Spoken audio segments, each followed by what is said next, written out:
विधानसभा आरंभ होवार प्रथम दिन ठू सरकारी दल पक्षरु भारतीय जनता पार्टी तरफ राज्य सरकार पक्षरु आमे गोटे कथा कहिछु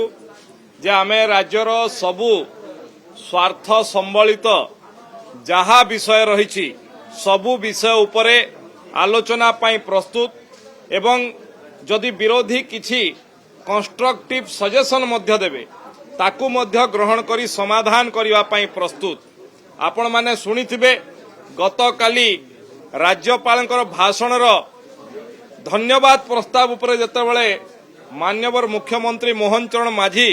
तांकर वक्तव्य दौथले से समय मध्य से प्रकाश करथिले जे आमे कोनोसी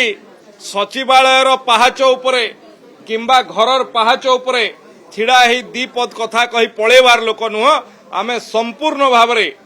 विरोधी दलर कथा को सुनिबा पाई प्रस्तुत आलोचना पाई प्रस्तुत जवाब देवा पाई मध्य प्रस्तुत जदि किछि कंस्ट्रक्टिव सजेशन थिबो ताकू नेकी समाधान करबा पाई प्रस्तुत। किंतु ये दीर्घ 3 दिन हला जणा पडुछि विरोधी दलर इच्छा राज्यर कृषक मानकर जदि किछि समस्या से माने भाबुचंती ताहले ताकू समाधान करिवार तांकर उद्देश्य नुहे किंबा कृषक मानकर विषय को उठेबार तांकर उद्देश्य नुहे। जदि हेई थांता ताहले विधानसभार विधि व्यवस्था रे आसी आलोचना को आसी थांते एवं मु आजि मध्य आलोचना पाई कांग्रेस तरफरु ये विषय रे मुलतवी प्रस्ताव दिया जाइछि ताकू माननीय बाचस्पति ग्रहण मध्य करछंती। आमे आलोचना पाई प्रस्तुत प्रश्न काल को बंद करिबा ये ओडिशार स्वार्थ को चोट मारिबा सदृश